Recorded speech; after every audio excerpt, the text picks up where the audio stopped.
Michigan Out of Doors Online is brought to you in part by... For over 30 years, Vanguard Outdoors has made the gear that turns a regular hunt into another fine day of field. We know that a good shooting stick or a nice pair of binoculars can make or break your day. Our design teams include serious hunters who work hard to bring you the best sporting optics, shooting sticks, tripods, bags, and more. We are Vanguard Outdoors. Hey everyone, welcome to Michigan Out of Doors. I'm Jenny Silik and we've got an exciting show headed your way this week. I'll take you out for a goose hunt that happened a couple of weekends ago for opening day of the waterfowl season here in the southern part of the state. We had a great group of folks and a lot of excitement out there. You won't want to miss that story. And Jimmy and Jordan have some other excitement in store for us this week. Well, that's right, Jenny. We do have a couple more stories on this week's show. After we see your opening day goose season, we're going to check out the opening day of the duck season in a different part of the state, and we're going to show you some really good bow hunting action on this week's episode as well. Make sure you stay tuned. We're jam-packed this week, all brand new. I'm Jimmy Gratzinger, and it's time for Michigan Out of Doors. From the first spring rains to the soft summer breeze, dancing on the pine forest floor, the autumn colors catch your eyes. Here come the crystal winter skies. It's Michigan, Michigan out of doors. What a beautiful day in the woods. Someday our children all will see this is their finest legacy, the wonder and the love of Michigan. As the wind comes whispering through the trees, the sweet smell of nature's in the air. From the Great Lakes to the quiet stream, shining like a sportsman's dream, it's a love of Michigan we all share. Michigan Out of Doors is presented by Country Smokehouse, a sportsman's destination since 1988, featuring varieties of homemade sausage, jerky, brats, and gourmet entrees. Holiday gift boxes can be assembled in-store or online. Details at countrysmokehouse.com.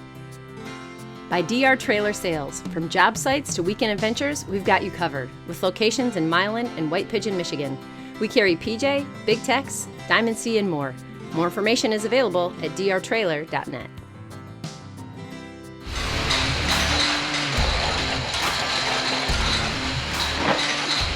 At Boss Shot Shells, we make all our shot shells right here in Michigan and deliver them direct to your door.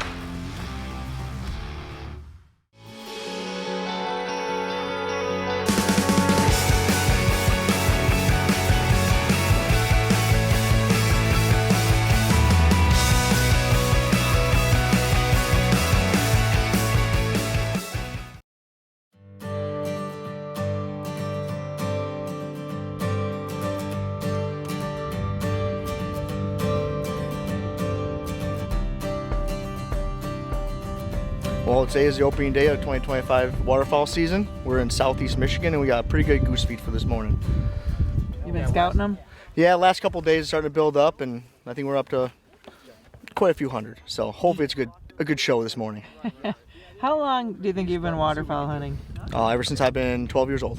Okay, and it's kind of escalated into a giant production for you. Yeah, it's definitely ramped up over the last years. You know, we're getting a full nice big rig, a bunch of friends and family that come out with me, and so we love to do. It's our passion. It's actually an addiction. It's really what it is. And you don't guide or anything, you Nope. just do it for fun. Nope, don't guide. I've helped out a few guides in the past, but I just do it for friends and family. Nice. You know, that's why I enjoy, definitely love watching kids come out. I love youth hunts and just hanging out with all my family and friends. That's what it's all about.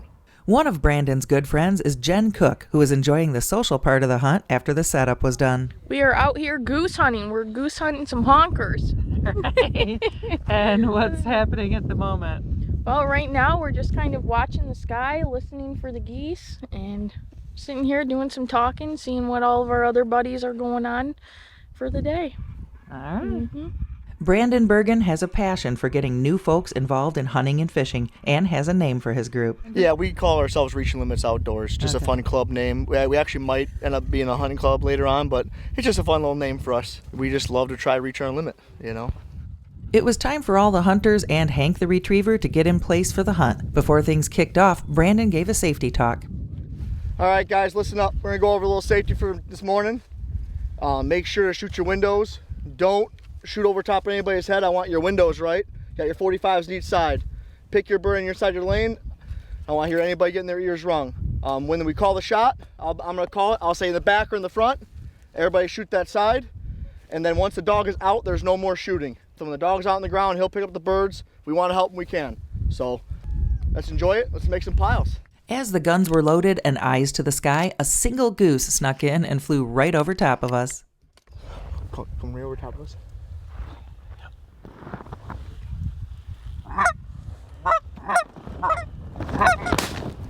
Nice shot. Somebody rocked. All right. So we're running about 8 or 9 dozen full bodies this morning. I'm hoping they play that south wind and hook around the blind and come in. I kind of put spreads on both sides so they get a vantage point because they're flying in from 2 different roost sites. So I kind of want to break up their opportunities to be able to see us. This is a big field, and at least give us more potential to get birds in range. We had a nice-sized flock over the field up high, and Brandon's decoy spread did the trick. They turned on a dime and were headed our way.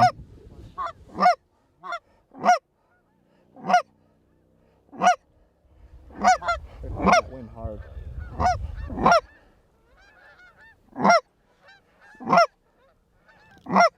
The willow branches the crew used to brush in the blind were definitely great cover, but created a challenge for this aging camera lady and my eyesight. I was finally able to find them again and focus as they dropped into the decoys. Kill bird.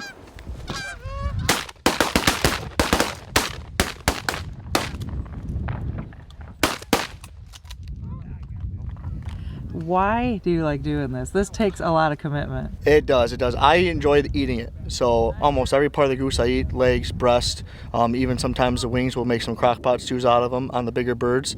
And it's a big meal for my family. You know, we'll make Italian sausage, breakfast sausage, we'll smoke the goose breast, we'll make sticks out of them, hot dogs with cheese. It's just, we enjoy doing it and we love eating it. But I mean, you can make a lot of meals out of a deer too.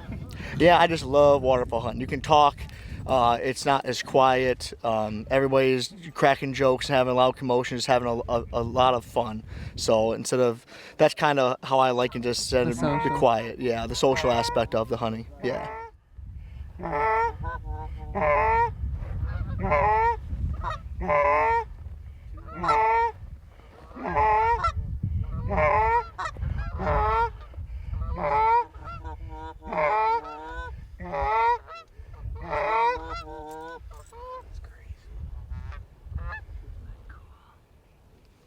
Kill bird.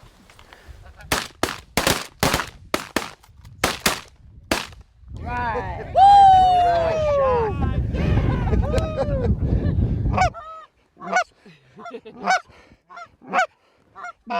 Right behind us, high. 3 come from behind us. 3 guys, 3. The last 3 birds that flew over the spread couldn't be fooled into landing. The crew didn't have a chance to grab the downed birds laying in the field from the last volley before these birds came in, and they didn't like the looks of things. Whoa! Yeah, second flock of the morning, sporting 2 jewelries. Woo! Yeah, that's an oldie. That's awesome, Ken. Heck yeah, guys. Wow, Yeah. We got probably, I'll say about 11, 12 right now. Two flocks. We shot the whole flock of the last group, so the 3-pack didn't like us. We had dead bodies out there, but let's hope the next one works good. Yeah, I can't wait. This season goes all the way into December. It's a very long, liberal season now. It's definitely changed over the years where it used to be 2 birds during the regular season, then it moved up to 3 birds, and now it's 5. So it's a very long, liberal season. We're trying to get a lot of these migrators. They're trying to get the population down, and they're giving us access to do it here in the great state of Michigan. Nice shooting, boys. Nice shooting. Most of the birds that we're going to be hunting are migrators. They're not locals. Yeah. Okay. Yeah. What makes them a local versus a migrator? So a local bird was born here in Michigan. A lot of times these northern birds are coming all the way up from Nunavut, Canada. So we've already gotten bands this year from there, which is about 700 to 1,500 miles up north. So they travel down in these big flocks. Every north wind, more push of birds comes in, and then they eat, and they go. So we try getting them as they're flying down to the warmer states for the wintering grounds, and we're right in a great line here from Canada. Why do they like this field? What are they doing here? So it's a cornfield. So it's just up cornfield. It's very easy pickings. You got the food right up on top. So it's the food source is available, and it's a very big cornfield. So there's a lot of food for them.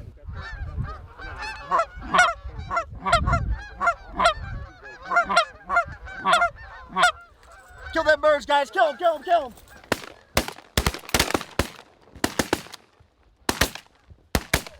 Nice shooting, nice shooting. And how long will they stay in an area like this? Like the geese you saw here yesterday. So it all depends on pressure, hunting pressure. A lot of times, if we let this feed, it could build up to a couple thousand, or they could leave and find a better feed that's closer to their roost.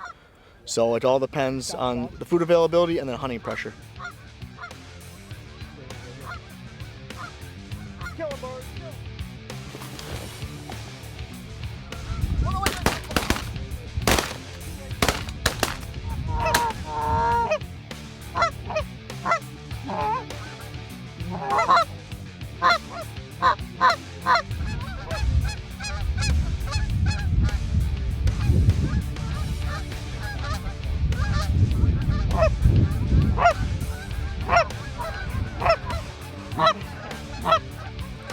Come on that side, guys. Come on that side.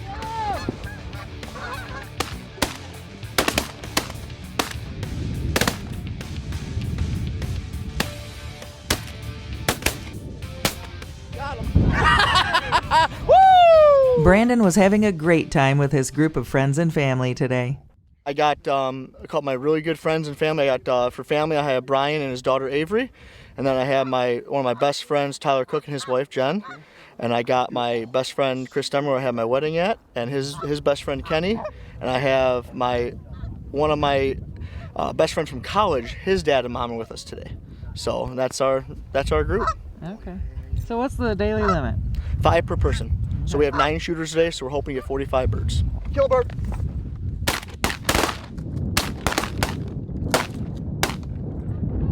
Woo! We're movie stars now. Hank was doing a stellar job retrieving birds this morning. It's clear that his owner, Ken Bennett, has worked to train him well. Every hunter had some success already this morning, and they were ready for more action. What's happening at this end of the blind? A lot of shooting. A lot of shooting. Great day so far. Oh, yeah. Nice. So tell me your name. Ken Opaleski. Okay. And Chris Stemmer. Okay. Brian Klein. Brian Klein. Klein, yeah. Okay. Avery Klein. Avery Klein. Jen Cook. Jen Cook. Miss Hawks. Tyler Cook, right? Yep. Just make sure you pick up your trash, right? Go pick up your shotgun shells, pick up your wads, pick up any trash, food, drinks, everything like that. We want to be respectful for these landowners because, you know, if people start not respecting them, then everybody loses access. And we want to keep having this access that we have. It's a great opportunity for outdoorsmen in the state of Michigan. All right, it's about 9:30 in the morning. We had a great shoot this morning. I think we're about 3 shy from our 9-man limit. We're going to call it, go get the birds piled up, and head on home and clean some birds. What do you like making out of them? Oh, my favorite is snack sticks. Nice smoke stick with cheddar, but the hot dogs that we're starting to get are really, really good too. So, yeah, that's my favorite thing. Well, with the pile of geese the crew had today, there will be plenty of tasty hot dogs, jerky, snack sticks, and much more. Congratulations to Brandon and the gang from Reaching Limits Outdoors for an incredible morning. Their hard work and dedication to waterfowling is keeping our outdoor heritage alive and well here in our great state.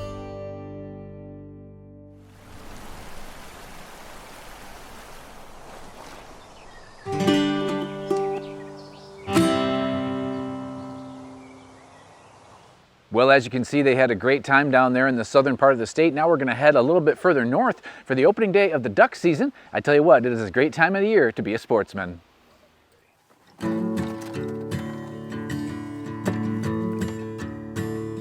A few weeks back, I was able to spend a morning just outside of Ludington for the duck opener in this part of the state.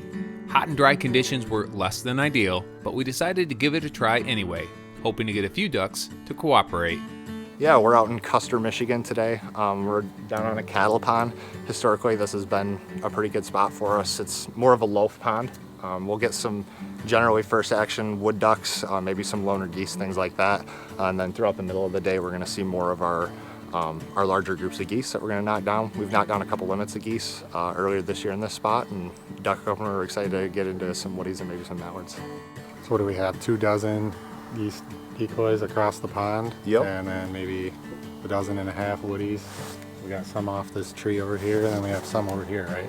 Yep, and we can leave a nice little pocket in the middle. Yep. It's not a huge pond. We're only about 100 yards wide by maybe 50, 60 yards across, so we don't want to run 6, 7, 8 dozen decoys. We want to give them a nice little pocket to land. This open water here seems to be where they like to be when we've been scouting, so that's kind of how we have it set up. As is often the case when it comes to duck hunting, the action usually happens early and it happens fast. We had a couple of ducks sneak in right off the bat and another group come in a few minutes later.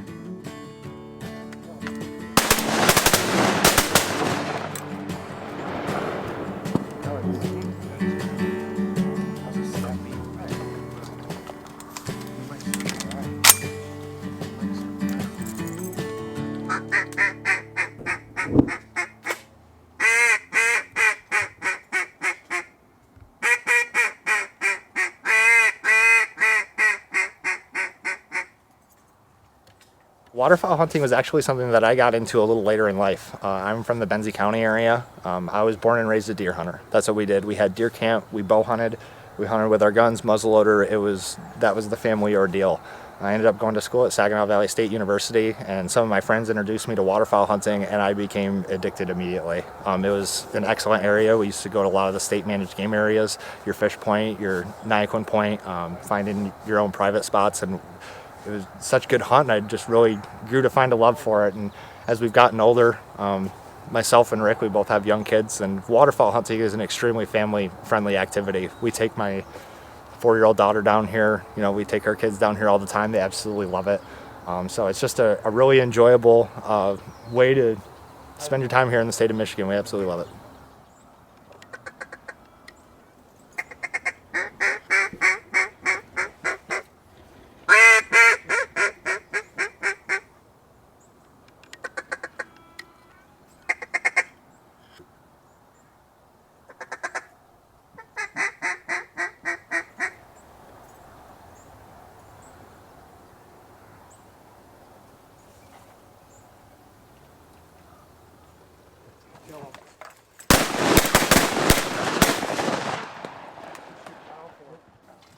Well, what happened there? Well, we had 4 locked up. They circled about, 4 or 5 times, and they didn't want the calling. We just cut off the calling, and they finally worked it in and knocked down all 4 of them. The ducks we did see were pretty willing to cooperate, but the numbers in this part of the state seemed low to start the season, and there wasn't very many birds in the air. We knew the first hour would be our best chance, but we decided to stick it out for the rest of the morning in hopes that a few geese might show up later in the day. It's about an hour after shooting light here. We were pretty down after we did our scout yesterday. We had a bunch of birds in here about 2-3 days ago. We just saw a few handfuls, and luckily we were able to get all drakes here. We had some mallards show up within the last couple days. We've been scouting all season, hadn't seen them at all. So nice little bonus bird for us. We got a nice drake woody. So this first hour, like I said, it starts to slow down a little bit, and we're on kind of a primary loaf pond. We'd expect somewhere between 10 and 12 o'clock. Some of those birds that are on those feed fields are going to start coming back, and they're normally pretty familiar and safe with this spot. So we're going to hang tight and see if we can have some more luck. Although we did see a handful of geese, they had other plans. Even though the hunting was a little slow, it was a great morning in the blind with lots of laughs and stories told. Thanks to Josh for inviting me out. It was a beautiful morning to kick off the duck season here in West Michigan.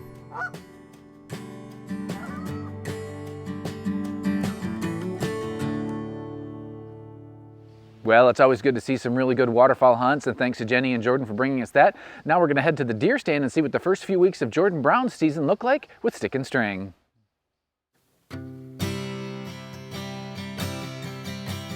Like every deer season, this one started well before opening day.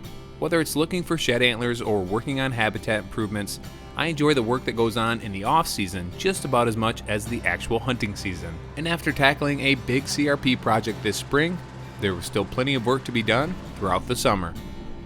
Well, I might have picked the worst day of the entire year to work on food plots. It's about 95 degrees out, scattered thunderstorms coming through, so now everything's muddy. Working on 2 different food plots today. One of them is part of the CRP program that I did a segment on earlier this summer where we planted a bunch of native grasses and trees. We could also do food plots as part of that, so working on one of those today, and then working on this small food plot behind me, which is actually not very big, less than half an acre for sure, maybe a third of an acre, but it's just in the perfect spot. So I had a tough time getting it turned over, so I actually brought a plow in.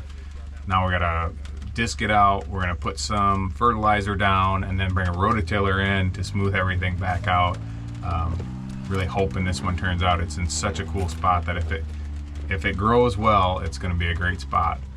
Looks like a little more rain starting here tonight, but when you have 3 little kids at home, you kind of go with the days that you can, and today is the day we can get some stuff done. So got my uncle out here helping me. We're buzzing around. We're gonna try to get as much done as we can here, rain or shine. I think you should do it, and I can tape you. I'll tape. You look a little high. That's better. Jordan Brown about to plant a bunch and a bunch of seeds. Bunch and a bunch and a bunch of seeds. Daddy, you need to stop. I need to tie my shoe. Could you tell me what we're out here doing today? Planting seeds. What kind of seeds? I don't know what they're called again. Cedar? Food plot. Food plot, okay. And we're doing some clover and some brassicas. Mm-hmm.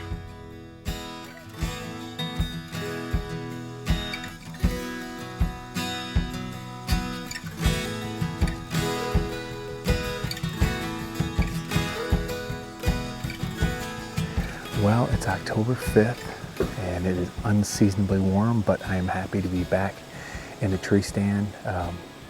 It's like 80 degrees tonight. Last night was like 90, so it's a little bit cooler tonight. I'm really excited about the spot that I'm in.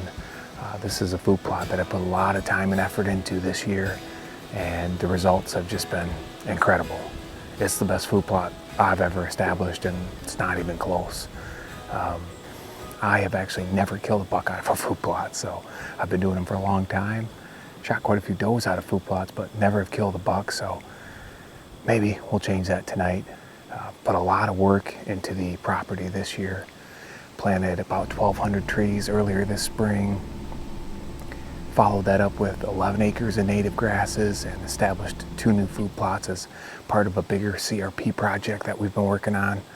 A lot of little things that we've done here and there, and of course with the CRP the first year there's a lot of maintenance, so we had to mow all the grass down, which took a long time, and I had to do that twice.